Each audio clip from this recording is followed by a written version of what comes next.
Hello everyone. आप लोग कैसे हैं? आई होप कि आप लोग ठीक होंगे। तो गाइस, मुझे आप सोच रहे होंगे कि दी इतने दिनों से कहाँ थी। तो गाइस, मेरे साथ एक चीज़ हो गई थी। मेरी फ्रेंड है, उसने सुसाइड कर लिया था, जिसकी वजह से मैं बहुत अपसेट थी और मैं बहुत दुखी थी। इसीलिए मैं कोई भी वीडियो अपलोड नहीं कर रही थी। आज मैं अपनी फ्रेंड के लिए एक स्टोरी लिखी है और ये स्टोरी मैं बस उसी को डेडिकेट करना चाहती हूँ, क्योंकि ये स्टोरी उसी के ऊपर बेस्ड है। सो आई होप कि आपको वो अच्छी लगे। और हाँ, ये एक सैड स्टोरी है, तो प्लीज़ अगर जिसे सैड स्टोरी नहीं पसंद तो वो नहीं सुन सकता है। इसको कोई फोर्स नहीं कर रहा है आपको। ये स्टोरी बस मेरी फ्रेंड के लिए और उसकी लाइफ के ऊपर बेस्ड है, जो कि मैंने लिखी है और मैंने सिर्फ ये उसी के लिए बनाई है। सो चलिए, अब मैं अपनी स्टोरी स्टार्ट करती हूँ। स्टोरी सुनकर बताइएगा कि आपको कैसा लगा। स्टोरी के स्टार्ट में हमें एक लड़के को दिखाया जाता है जो कि सो रहा था, लेकिन जैसे ही अलार्म बजता है वो उठ जाता है। उसने सुबह 6 बजे का अलार्म लगाया था ताकि वो जल्दी उठ सके। वो जल्दी उठकर अब पूरे घर का काम करने लगता है। वो सबके लिए खाना बनाता है और खाना बनाने के बाद सबको खाने के लिए बुलाता है। वो एक ऐसा चाइल्ड था जो कि जिसके पेरेंट्स नहीं थे। वो अपने अंकल और आंट के साथ रहता था, लेकिन उसकी आंट उससे बिल्कुल भी अच्छा व्यवहार नहीं करती थी और उसके अंकल को ज़्यादा कुछ फ़र्क नहीं पड़ता था। लेकिन वो खुशी खुशी उन सबको सहता था और अपना दिन भर का सारा काम करता था। वो उन सब से कोई भी शिकायत नहीं करता था। वो जो कहते थे वो करता था। उसकी ज़िंदगी में अब कुछ भी नहीं बचा था। वो सोचता था कि अब उसके अंकल आंटी ने उसे पाला है, तो अब उसे वही करना होगा जो वही कहेंगे। इसीलिए वो हर चीज़ करता था। उस लड़के का नाम विंग था। विंग अपने अंकल आंटी की सारी बातें मानता था। विंग की पढ़ाई ख़त्म हो चुकी थी। उसने अपना हाई स्कूल कर लिया था और अब वो अपने कोर्सेज़ कर रहा था। उसे इस बात की बहुत खुशी थी कि कम से कम उसके अंकल और आंटी उसे कम से कम पढ़ने तो दे रहे हैं। इसी खुशी में वो हर उनसे कोई भी शिकायत नहीं करता था और अपनी ज़िंदगी जीता था। उसके कुछ दोस्त भी थे जिनसे वो मिलता था, लेकिन कभी कभी कुछ के साथ वो अपने कोर्सेज़ के लिए भी जाता था। उसकी एक बड़ी बहन थी जिसकी शादी हो चुकी थी। वो बड़ी बहन बहुत अच्छी थी। वो विंग से बहुत प्यार करती थी और विंग भी उन्हें बहुत पसंद करता था। उसका नाम यानली था। यानली को पता था कि उसके पेरेंट्स विंग के साथ कैसा बिहेव करते हैं, लेकिन वो हमेशा ही विंग से कहा करती थी कि विंग, अगर लाइफ में तुम्हें कहीं भी कोई भी दिक्कत हो तो तुम मुझे कह सकते हो। विंग भी अपनी जेजो को कहता था, जेजे आप चिंता मत करिए, मैं ठीक हूँ। लेकिन उसकी बहन हर सब चीज़ जानती थी कि विंग कैसा है। विंग के लाइफ ऐसे ही चल रही थी, लेकिन अचानक ही उसका कुछ दिनों से एक पर्सन था जिससे उसकी बहुत बातें होने लग गई थी। वो उस पर्सन से बात किया करता था और वो पर्सन भी विंग से बात करता था। विंग उस पर्सन पर ज़्यादा ध्यान नहीं देता था, लेकिन कुछ दिनों में वो उस पर्सन से बहुत बात करने लगा था। वो पर्सन और कोई नहीं बल्कि उसकी बड़ी बहन के हस्बैंड के दोस्त का छोटा भाई था। उसका नाम वांगजी था। वांगजी विंग को जब उसने फर्स्ट टाइम उसकी बहन के शादी में देखा था, तब से ही वांगजी को विंग से प्यार हो गया था। उसे विंग बहुत पसंद आया था। वो विंग को तब से ही चाहता था। वो हमेशा ही विंग का इंतज़ार करता रहता कि विंग कब आएगा, क्योंकि वो जहाँ यानली रहा करती थी वहीं पे रहता था। इसीलिए वो हमेशा ही विंग का वेट करता था कि विंग कब आएगा। जब विंग यानली से मिलने उसके घर जाता तो वांगजी भी वहाँ आ जाया करता था, क्योंकि वो विंग से मिलना चाहता था, उसे देखना चाहता था, उससे बातें करना चाहता था। लेकिन विंग उस पर ज़्यादा ध्यान नहीं देता था। वो उससे ज़्यादा दूर दूर रहता था, क्योंकि विंग एक ओमेगा था और वांगजी एक अल्फ़ा। विंग हमेशा ही सही किसी भी अल्फ़ा के ज़्यादा करीब नहीं गया है, इसीलिए वो वांग जी से भी दूर रहा करता था। लेकिन वांग जी अपनी पूरी कोशिश करता था कि वो एक बार तो विंग के पास जाए, उसे बताए कि वो उसे कितना पसंद करता है। आखिरकार वांग जी को वो मौका मिल गया। जब विंग अपने हाई स्कूल में था तब वांग जी ने विंग से कहा था कि वो उसे बहुत पसंद करता है, पर विंग ने उसका ऑफ़र रिजेक्ट कर दिया था, ये कहकर कि वो अभी इन सब चीज़ों के लिए रेडी नहीं है और वो उसे पसंद नहीं करता। ये सुनकर वांग जी का दिल बहुत टूटा था, पर उसने अपने डिसीज़न पर गिव अप नहीं किया था। वो कोशिश करता था कि कभी ना कभी विंग उसके प्यार को स्वीकार करेगा। ऐसे ही करते करते काफ़ी साल बीत गए। आखिरकार अब जाकर जब विंग का पूरा हाई स्कूल कंप्लीट हो गया है, अब वो अपने कोर्सेज़ कर रहा है, तब जाकर दोनों के बीच में काफ़ी ज़्यादा बहुत ज़्यादा बातचीत होनी स्टार्ट हो गई। वो दोनों ही एक दूसरे से फ़ोन पर काफ़ी देर तक बातें किया करते थे। विंग जब अपने कोर्सेज़ के लिए भी जाता था तब भी वो वांग जी से फ़ोन पर बातें करता रहता था। दोनों ही एक दूसरे को अपने दिन भर की बात बताया करते थे। विंग अब धीरे धीरे वांग जी से बात कर कर बहुत खुश रहने लग गया था। विंग के साथ उसका एक दोस्त था जिसका नाम हुईसंग था। हुईसंग विंग के साथ हमेशा बचपन से रहा था। वो विंग के साथ था हमेशा से। वो उसके साथ तब से था जब से विंग ने अपनी पढ़ाई स्टार्ट की थी, तब से हुईसंग उसके साथ ही था और वो अब भी उसके साथ था। वो दोनों ही साथ में अपने कोर्स कर रहे थे। हुईसंग जब विंग को किसी से ऐसे लगातार बातें करते देख उसे अजीब तो लगता था। उसे लगता था कहीं विंग का कोई बॉयफ्रेंड तो नहीं बन गया। वो मन में सोचता था विंग का बॉयफ्रेंड बन गया। उसने उसे बताया भी नहीं क्योंकि हुईसंग भी विंग के सबसे क्लोज था। विंग किसी से भी बात नहीं करता था, एक हुईसंग ही था जिससे विंग हमेशा अपनी बातें शेयर करा करता था। एक दिन हुईसंग विंग से कहता है विंग कहता है हाँ। हुईसंग कहता है विंग, क्या तुम रिलेशनशिप में आ गए? क्या तुम्हें कोई पसंद आ गया? तुम्हारा बॉयफ्रेंड बन गया? तुमने मुझे बताया नहीं। विंग कहता है नहीं हुईसंग, ऐसी बात नहीं है, ये तो बस ऐसी मेरा फ्रेंड है। तो मैंने तुम्हें बताया था ना उस लड़के के बारे में, वांग जी। हुईसंग को वांग जी के बारे में पता था लेकिन उसे ये भी पता था कि विंग का वांग जी में कोई भी इंटरेस्ट नहीं है। लेकिन आजकल विंग वांग जी से इतनी बातें करने लग गया जिस वजह से हुईसंग को शक हो गया कि शायद उन दोनों के बीच में कुछ चल रहा है। पर विंग हुईसंग को कहता है नहीं, हम दोनों के बीच में कुछ नहीं चल रहा, वो ऐसे ही हम बातें करते रहते हैं। हुईसंग को ये सुनकर थोड़ा वेट तो लगता है कि विंग ऐसा क्यों बोल रहा है, लेकिन हुईसंग कुछ भी नहीं बोलता है और विंग भी अब इतना ही बोलकर दोनों ही अपने कोर्सेज़ के लिए चले जाते हैं। विंग अभी किसी को भी ये वांग जी और उसके बारे में बताना नहीं चाहता था, लेकिन हाँ, वांग जी से बात करते करते विंग वांग जी के बहुत क्लोज आ गया था।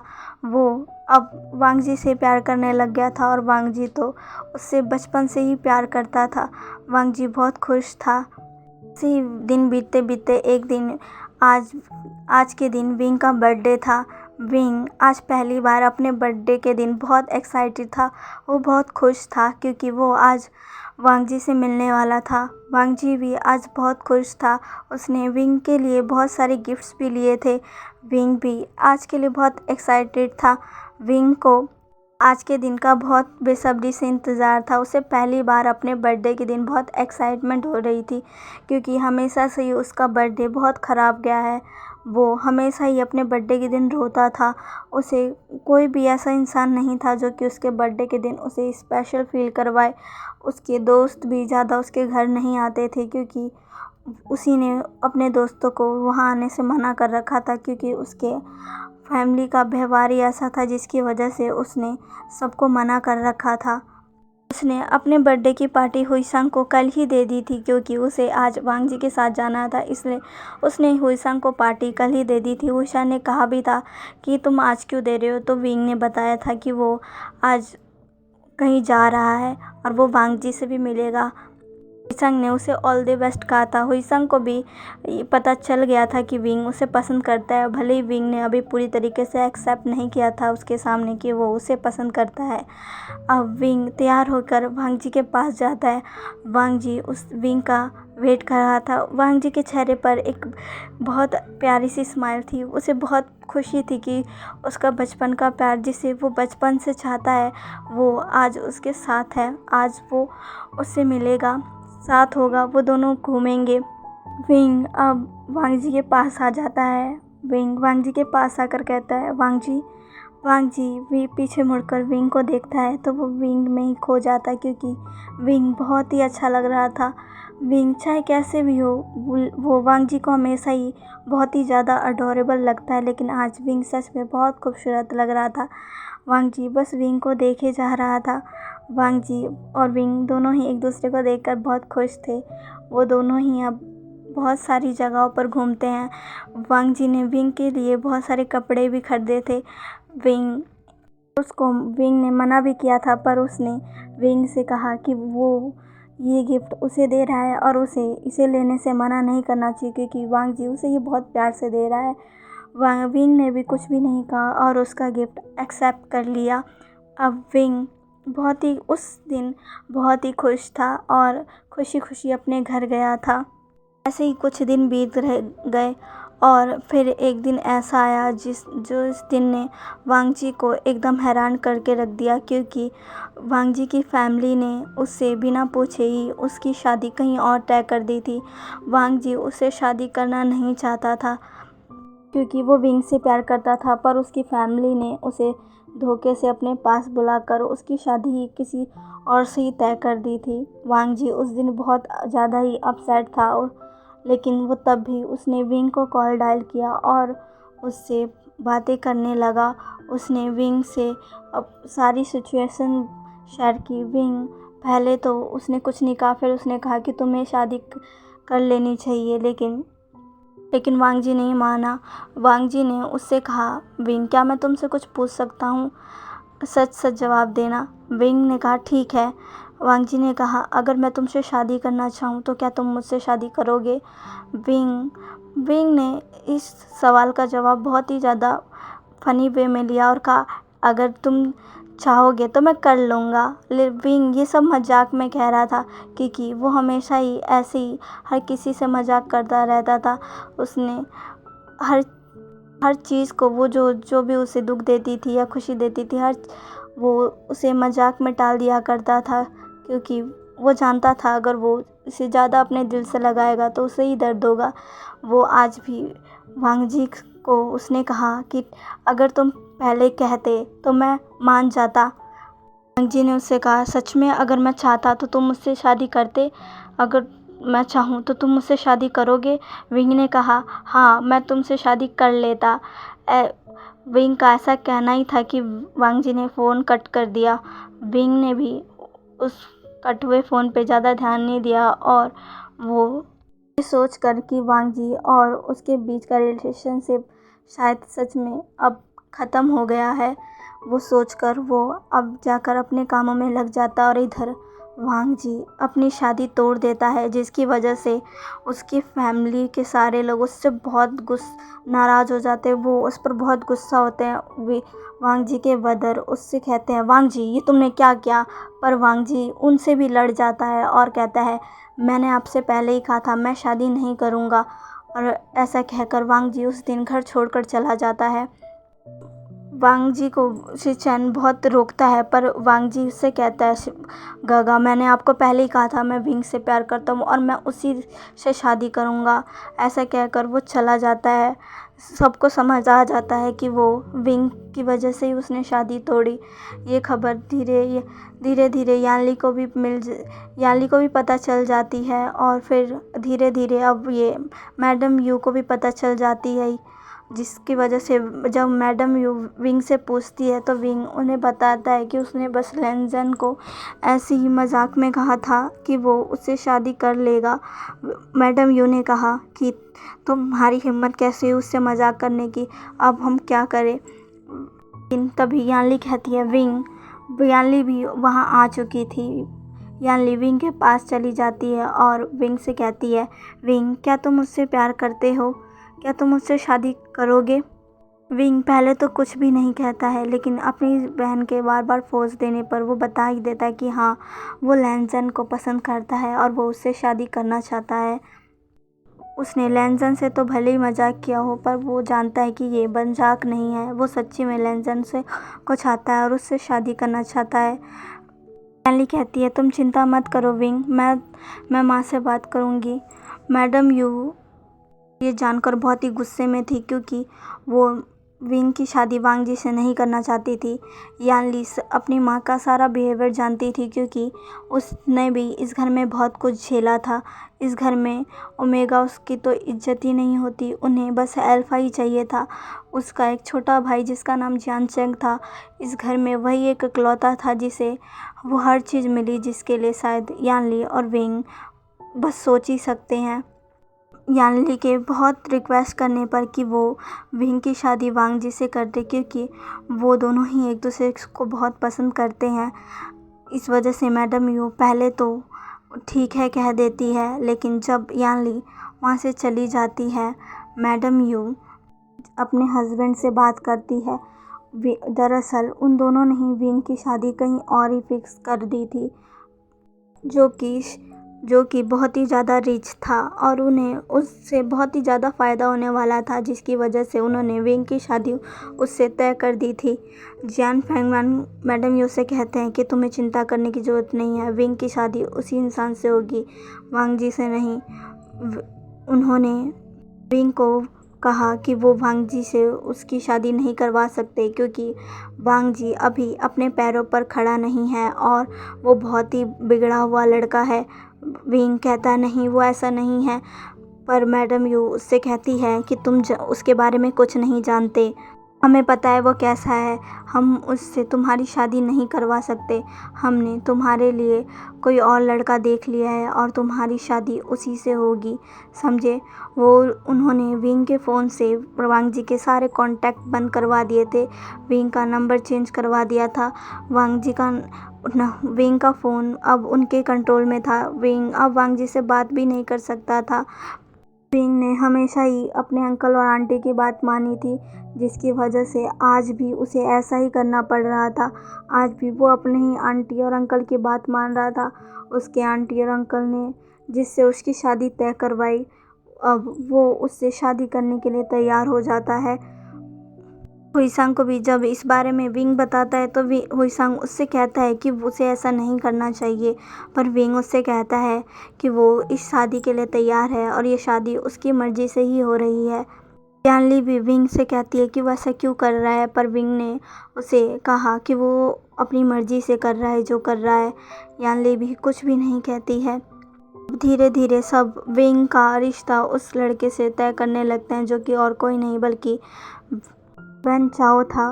विंग को वैन चाओ बिल्कुल भी पसंद नहीं था, पर वो अपने अंकल और आंटी की बात मानकर उससे शादी करने के लिए तैयार हो जाता है। विंग की बहुत ही गुप्त तरीके से उसके साथ सगाई भी कर दी गई थी, जिसके बारे में विंग ने हुईसांग को भी नहीं बताया था, क्योंकि अगर वो हुईसांग को बताता तो हुईसांग इसका ज़रूर विरोध करता कि वो ऐसा क्यों कर रहा है। उसने बस हुईसांग को इतना कहा है कि उसकी शादी अभी नहीं होगी, बल्कि कुछ सालों बाद होगी, जिससे हुईसांग मान जाता है, क्योंकि उस हुईसांग को लग रहा था कि इतने सालों में तो बहुत कुछ चेंज हो जाएगा, क्या पता विंग की शादी ना हो, इसीलिए हुईसांग शांत रहता है। लेकिन विंग के मन में क्या था, वो बस विंग ही जानता था। विंग ऊपर से दिखाता था कि वो बहुत खुश है, लेकिन वो बिल्कुल भी खुश नहीं था। अचानक अब एक दिन विंग घर पर बिल्कुल ही अकेला था। वो अकेला बैठा हुआ था और वांग जी के बारे में सोच रहा था। उसे वांग जी की बहुत याद आ रही थी। उसे पता था कि वांग जी इस समय उससे बहुत गुस्सा है, क्योंकि वांग जी को लग रहा है विंग उसे धोखा दे रहा है। को पता है कि वांग जी उसे धोखेबाज समझ रहा है, पर विंग को भी पता है कि वो कैसे वो इस शादी के लिए तैयार हुआ है। विंग बहुत ही ज़्यादा अपसेट था और रो रहा था। उसे समझ नहीं आ रहा था कि वो क्या करे। वो वांग जी के सिवाय और किसी का नहीं होना चाहता है। वो बस वांग जी से प्यार करता है। विंग अब इतना ज़्यादा डिप्रेस हो गया था कि उसे कुछ भी नहीं सोच रहा था। अब जियान चेंग जो कि अपने स्कूल से वापस आ रहा था, वो घर का सबसे छोटा बेटा था और अभी तक स्कूल में ही था। इसीलिए जब वो स्कूल से अपने घर वापस आया तो उसको पता था कि घर पे सिर्फ विंग है, इसीलिए वो विंग के पास गया कि वो उसको खाना ला के दे।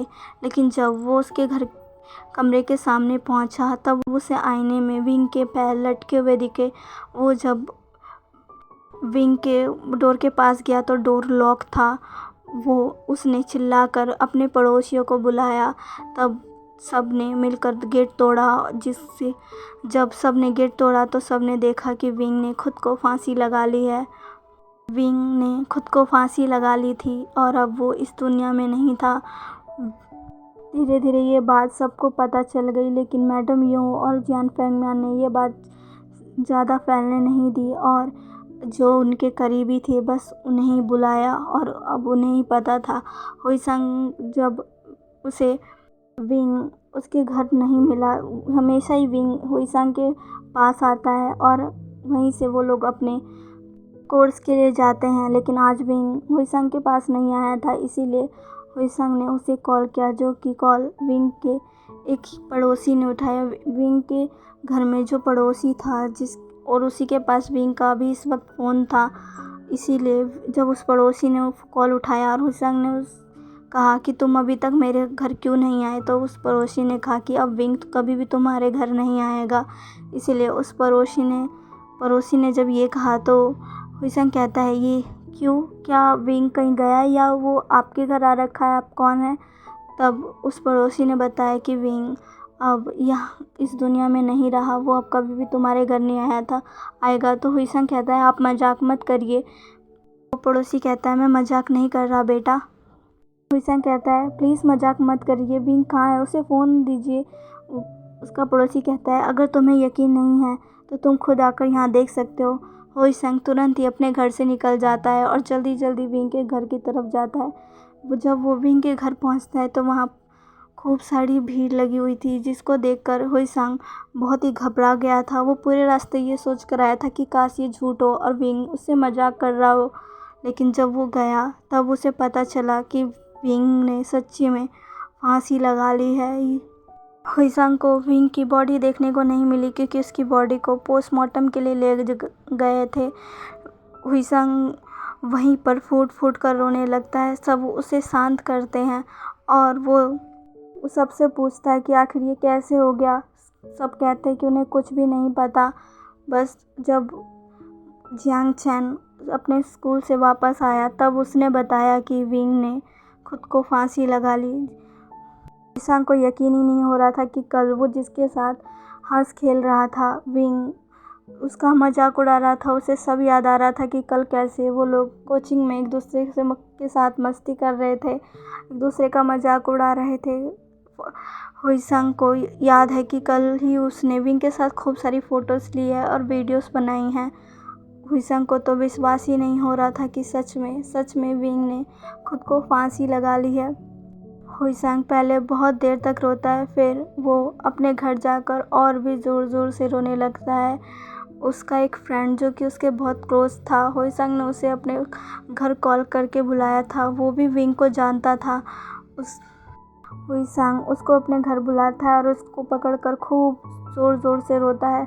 हुईसंग की मॉम भी जो उसके पास आती है और उससे पूछती है क्या हुआ। हुईसंग उन्हें भी रो रो कर हर चीज़ बताता है। दोनों ही शॉक थे क्योंकि दोनों ही ये यकीन ही नहीं कर पा रहे थे कि विंग जैसा हंसता खेलता लड़का उसने ये किया है। किसी को भी विश्वास नहीं हो रहा था। हुईसंग बहुत रो रहा था, इसीलिए उसकी मॉम उसे संभाल रही थी। नेक्स्ट डे हुईसंग विंग की बॉडी के आने का वेट करता है, लेकिन उसे जब विंग के घर बुलाया जाता है तो उसे पता चलता है वहाँ विंग की बॉडी अभी तक नहीं आई, उसे यहाँ किसी और चीज़ के लिए बुलाया गया है। जब वो उसके घर के अंदर जाता है तो मैडम यू वहाँ नहीं थी, लेकिन जियान फेंगमियान उससे कहते हैं कि वो विंग के बारे में किसी को भी कुछ भी ना बताए और विंग और वांग जी का जो रिलेशनशिप था उसके बारे में भी किसी को ना बताए, क्योंकि अगर ये बात बाहर फैली तो उनकी बदनामी हो सकती है। हुईसंग मन में सोच रहा था कि ये कैसे लोग हैं, एक इंसान जो कि इस दुनिया से चला गया और अभी भी उसे उसकी नहीं पड़ी बल्कि लोगों की पड़ी है। और ये उससे कह रहे हैं कि वो चुप रहे और किसी को भी विंग के बारे में ना बताए, उसकी असली सच्चाई ना बताए। लास्ट टाइम विंग के साथ क्या हुआ वो हुसैन को खुद भी नहीं पता, लेकिन उसे इतना तो पता था कि वो ये शादी नहीं करना चाहता था और वो वांग जी को पसंद करता है, क्योंकि ये इन सब के बाद विंग ने कन्फेस कर लिया था कि हाँ वो वांग जी को पसंद करता है, पर वो अब वांग जी के साथ शादी नहीं करेगा। हुईसांग को उन पर बहुत गुस्सा आता है, पर वो कुछ भी नहीं कहता है। लोगों ने कहा कि जब बॉडी आ जाएगी तो वो उसे बुला लेंगे। हुईसांग उस दिन अपने घर पे जाकर और भी ज़्यादा दुखी हो गया। उसके साथ उसका जो फ्रेंड आया था वो भी कह रहा था कि इन्हें अभी भी समाज की पड़ी है, जो कि बस खुद लोगों के दुख देखना चाहते हैं, जिनको किसी चीज़ से कोई फ़र्क नहीं पड़ता, वो अभी भी उसके बारे में सोच रहे हैं। इसके अगले दिन विंग की बॉडी लाई जाती है। बेचारा विंग को जब हुईसांग देखता है तो वो उसके आंखों से और आंसू निकलने लगते हैं। उसे विंग जब वो विंग को ऐसे देखता है, उसे यकीन ही नहीं होता कि जो लड़का कल तक उसके साथ हंस खेल रहा था, उसका मजाक उड़ा रहा था, वो आज इस तरह पड़ा है। उसके सामने ही सब विंग को ले जा रहे थे, पर वो भी विंग के पीछे पीछे जा रहा था, पर उसे सब रोक ले रहे थे। उसे किसी ने विंग के पास जाने नहीं दिया और आखिरकार उसकी आंखों के सामने ही सब विंग को ले गए। बेचारे वांग जी को इन सब चीज़ों की कोई भी खबर नहीं थी, लेकिन जब उसे पता चला कि विंग अब इस दुनिया में नहीं है, वो इतना ज़्यादा टूट गया कि उसने एक बिल्डिंग से छलांग लगा ली और वो भी अब इस दुनिया से चला गया। उसने उसी वक्त दम तोड़ दिया और सबको छोड़कर चला गया। विंग की फैमिली को उसके मरने से ज़्यादा फ़र्क नहीं पड़ा, क्योंकि वो बचपन से ही विंग को नापसंद करते थे। उन्हें विंग भी चाहिए ही नहीं था, उन्हें बस विंग एक बोझ लगता था, इसीलिए उन्होंने विंग का जल्दी विदा कर दिया। उन्हें विंग से कोई भी फ़र्क नहीं पड़ा। उन्होंने बस दुनिया को दिखाने के लिए थोड़ा सा दुख होने का नाटक किया, लेकिन आखिर में उन्हें उन सबको पता है कि उन्हें इस बंदे के चले जाने से कोई फ़र्क नहीं पड़ने वाला। बेचारी यान ली, जो कि अपने भाई का भला चाहती थी, लेकिन वो कभी नहीं चाहती थी कि ऐसा हो जाएगा। उसने कभी सपने में भी नहीं सोचा था। वो भी बहुत दुखी थी और बहुत रो रही थी। उसका भाई उसके सामने ही उसे छोड़कर चला गया और दूसरी तरफ वांग जी भी इस दुनिया को छोड़कर अपने विंग के पास चला गया, इस उम्मीद में कि इस जन्म में नहीं लेकिन अगले जन्म में वो दोनों ज़रूर मिलेंगे। उसे लास्ट दिन का वो समय याद आता है जब वो विंग से मिला था और उसने विंग से बात की थी। वो विंग के साथ कितना खुश था। वो लास्ट दिन उन दोनों की ज़िंदगी का सबसे खूबसूरत दिन था और उसी यादों के साथ वो दोनों ही इस दुनिया को छोड़कर चले गए। तो गाइस, ये स्टोरी यहीं एंड होती है। गाइस, ये मेरी फ्रेंड के ऊपर बेस्ड है जिसने अब सुसाइड कर लिया। इसमें जो हुईसांग का कैरेक्टर था वो आप मुझे समझ सकते हो, क्योंकि उसके साथ मैं ही थी और उसके फैमिली ने मुझे ही कहा था कि मैं कविता उसके बारे में किसी को भी ना बताऊं। मेरी फ्रेंड का नाम कविता था और वो अब इस दुनिया में नहीं है। जो लोग मुझे इंस्टा पर जानते हैं उन्हें पता होगा कि अब मेरी फ्रेंड नहीं रही और उसी को मैंने ये स्टोरी डेडिकेट की है। और हाँ, इसमें काफ़ी ज़्यादा बातें बहुत सच है, जैसे कि ओमेगा उसको घर पर उतनी इज्जत नहीं मिलती, ये सच बात है। उसके घर में भी वो एक लड़की थी, इस वजह से उसे उसके भाई जितना प्यार, रिस्पेक्ट और वो चीज़ें नहीं मिली जो कि उसके भाई को मिलती थी। लेकिन वो लड़की बहुत अच्छी थी स्वभाव की। वो मेरी बहुत अच्छी दोस्त थी और आज वो मेरे साथ नहीं है, पर मैं उम्मीद करती हूँ कि जहाँ वो रहे वो खुश रहे। और आप सबसे उम्मीद है कि आप कोई भी कदम उठाने से पहले अपने फैमिली, फ्रेंड्स के बारे में सोच लीजिए कि उन्हें कैसा लगेगा, वो कितना टूट जाएंगे। मेरी फ्रेंड जब मुझे छोड़कर चली गई, मुझे विश्वास ही नहीं हुआ और अभी तक मुझे विश्वास नहीं हो रहा। ऐसा लग रहा है वो शाम को आ जाएगी और फिर कहेगी निशा चल। और आज, लेकिन मैं जानती हूँ कि ये सच है और ये सच कोई भी नहीं बदल सकता। इसलिए आपसे उम्मीद है कि आप कुछ भी करने से पहले, अगर आप डिप्रेशन में हो तो आप प्लीज़ किसी से बात करिए, किसी से ऐसे इंसान से बात करिए जो आपको समझे, लेकिन किसी न किसी से बात करिए। कोई भी गलत कदम मत उठाइए। कुछ भी करने से पहले अपने फैमिली के बारे में सोचिए या अपने उन फ्रेंड्स के बारे में सोचिए जो आपसे बहुत प्यार करते हैं। भले ही वो आपको बहुत सारी चीज़ें बोलते हैं कि जैसे फ्रेंड्स में चलता ही है कि हम दोनों ही एक दूसरे का मजाक उड़ाते थे, लेकिन आज उसके जाने के बाद मुझे पता चलता है कि वो मेरी लाइफ में कितने अहमियत रखती थी, वो मेरी कितनी अच्छी दोस्त थी। आज वो नहीं है तो मैं महसूस कर पा रही हूँ कि उसके बिना मेरी ज़िंदगी कितनी अधूरी सी हो गई। ऐसा लग रहा है मेरी लाइफ का एक हिस्सा कहीं चला गया है। मैंने जब उसको इस तरह एक डेड बॉडी के रूप में देखा था, मैं ही जानती हूँ मुझे कैसा फ़ील हुआ था। इसीलिए आपसे विनती है कि आप भी अपने फैमिली और फ्रेंड्स को ऐसे दुख ना दो जो कि वो बर्दाश्त ना कर पाए, क्योंकि आप तो चले जाते हो लेकिन आपके पीछे जो रह जाते हैं उनकी हालत तो वही समझ सकते हैं। बाहर वाले बस उन्हें तसल्ली दे सकते हैं या उनके दुख के मज़े ले सकते हैं, लेकिन कोई भी उस तसल्ली देने नहीं आ सकता, कोई भी उनके दुख को बांटने नहीं आ सकता। उनको अपना दुख खुद ही मिटाना होता है वक्त के साथ। तो यहीं पर मैं अपनी बातें एंड करती हूँ। जानती हूँ कि अब मुझे पता नहीं आप मेरी बात समझोगे कि नहीं, लेकिन उम्मीद है कि आप समझोगे और कोई भी गलत कदम नहीं उठाओगे। तो चलिए गाइस, अब मैं चलती हूँ।